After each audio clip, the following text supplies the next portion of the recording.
Hello friends, प्रश्नावली 3.5 है और इसका प्रश्न संख्या जो है 3 नंबर है। ठीक है, तो देखिए इस प्रश्न को कह रहा है कि ब्रज गुणन विधि के द्वारा हल कीजिए। निम्न रैखिक समीकरण के युग्म को प्रतिस्थापन एवं ब्रज गुणन विधियों के द्वारा हल कीजिए, जिस विधि को आप अधिक उपयुक्त मानते हैं।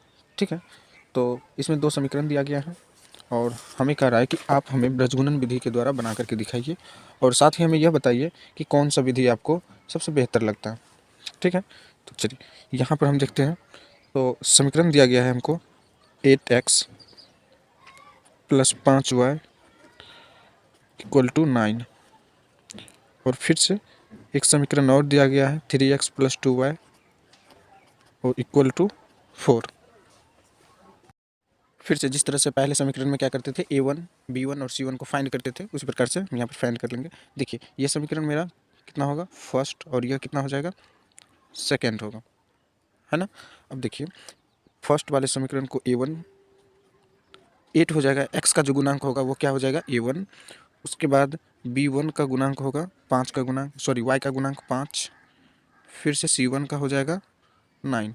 देखिए ये 9 जो है ना, इस साइड हम कंसीडर करते तो ये माइनस में आता, उसके बाद इसको भी इस साइड कंसीडर करते तो ये भी माइनस में आता और ये इसको कैंसिल कर जाता, इसलिए हम इसी साइड इसको क्या सपोज कर लिए, c। चलिए उसके बाद a2 आप समीकरण 2 से निकालिए, x का गुणांक 3 है, फिर से b2 y का गुणांक 2 हो जाएगा, उसके बाद c2 कितना हो जाएगा, 4, है ना। यहाँ तक क्लियर हो गया। चलिए इतना लिखने के बाद अब फिर से हम क्या करेंगे, वर्गगुणन विधि का एक सूत्र भी आता है और वह सूत्र को हम यहाँ पर ड्रॉ करेंगे और ए बी सी का वैल्यू जो भी आया है यहाँ पर उसको पुट करेंगे तो हमें एक्स और वाई का वैल्यू मिल जाएगा। ठीक है, तो आप ऊपर में देख सकते हैं फॉर्मूला क्या है, स्क्रीन पर दिखता होगा, लेकिन हम लोग डायरेक्ट फार्मूला से नहीं बनाएंगे, पहले देखेंगे कि फार्मूला बनता कैसे है। ठीक है, उसके बाद हम लोग इस समीकरण को सॉल्व करेंगे। ठीक है, चलिए इसमें एक्स वाई और एक कांस्टेंट टर्म दिख रहा है आपको, है ना। ये एक्स वाई यानी 2 चर दिख रहा है, साथ में एक कांस्टेंट टर्म जिसको क्या कहेंगे, हम अचर पद कहेंगे। ठीक, तो फिर से देखिए यहाँ पर एक एक्स लिखिए आप, दूसरा वाई लिखिए और तीसरा में कांस्टेंट टर्म को 1 लिख लीजिए।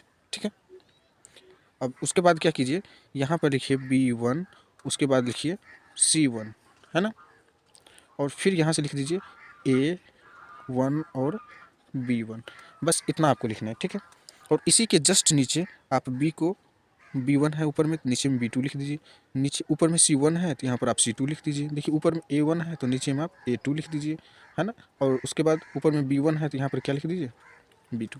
बस आपको यहाँ से याद रखना है कि पहले हम b1 और c1 लिखना है और उसके बाद a b c जैसे आता है a और b, a1 और b1 लिख देना है। ठीक, यहाँ तक तो क्लियर हो गया। चलिए अब इसके आगे का प्रोसेस क्या है वो देखते हैं। देखिए ये जो b है, b1 है, इसको आप c1 से गुना कर दीजिए, है ना, और फिर माइनस लिखिए और फिर इसको ऐसे गुना करके लिख दीजिए। ठीक है, यही प्रोसेस बाकी में भी फॉलो करेंगे, यानी इसमें और फिर इसमें, फिर से इसमें और फिर से इसमें। ठीक है, तो चलिए एक बार गुना करके लिखते हैं। यहाँ क्या लिखेंगे, x अपॉन, देखिए यहाँ क्या लिखेंगे हम, c2, उसके बाद b1, फिर से माइनस क्या लिखेंगे, b2, उसके बाद c1। देखिए गुना में आप पहले b1 लिख दीजिए या फिर c1 लिख दीजिए, इस दोनों टर्म में कोई अंतर नहीं होता है। जैसे कि मान लीजिए यहाँ पर हम 4 गुने 5 को लिख दें फिर भी 20, और यहाँ पर 5 गुने 4 लिख दें फिर भी कितना आएंगे, 20 ही आएंगे। इसलिए गुना में कभी उलट पलट रहे तो उसे कन्फ्यूज नहीं होना है। फिर यहाँ पर लिखिए इक्वल टू और फिर से y लिखिए।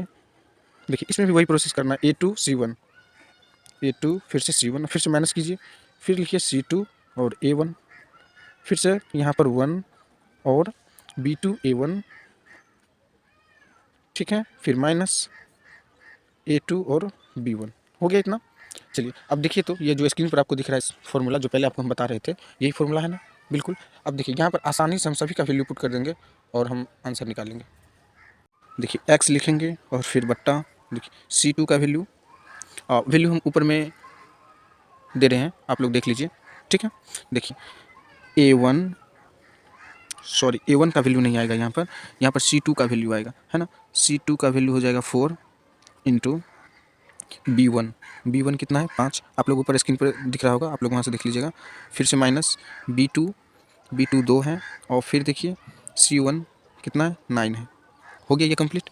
फिर देखिए y वाले टर्म में आते हैं, a2 3 है, और C1 कितना है 9 है, फिर से माइनस C2 कितना है 4, उसके बाद A1 कितना है 8, फिर से इक्वल टू, और फिर देखिए आप यहाँ पे कांस्टेंट टर्म है, तो B2 कितना है 2, और A1 कितना है 8, फिर से माइनस A2 कितना है 3 है, और B1 5 है ना। चलिए ये तो हो गया कंप्लीट यहाँ तक। अब क्या करते हैं कि सभी को आप सब्सट्रैक्ट कर लीजिए, है ना। देखिए x अपॉन कितना हो जाएगा 4 5 6 20 हो जाएगा, फिर माइनस 9 दूना 18 हो जाएगा, है ना।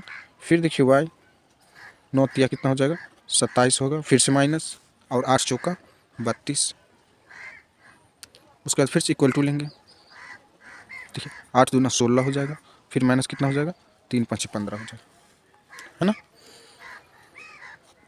देखिए ठीक इसी प्रकार से इसको माइनस कीजिए, x अपॉन 2 हो जाएगा, फिर से y अपॉन माइनस कितना हो जाएगा 5 हो जाएगा, फिर इक्वल टू देखिए घट के 1 हो जाएगा, यानी 1 डिवाइड बाई 1।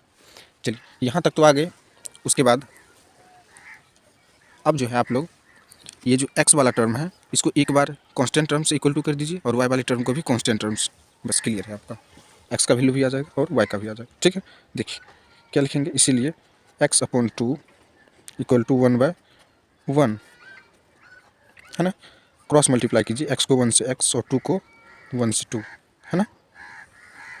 अब देखिए उसी प्रकार से हम क्या करेंगे, इसीलिए अब ये y वाला टर्म है y माइनस 5 इक्वल टू 1/1, फिर से y को 1 से तो y, और फिर 5 को -5, है ना।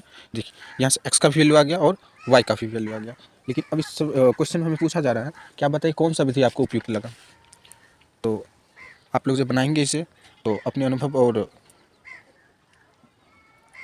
के अनुसार शेयर कीजिएगा कौन सा विधि आपको उपयुक्त लगा है। खैर हमें तो यही विधि उपयुक्त लगा है, x equal to 2, y equal to -5।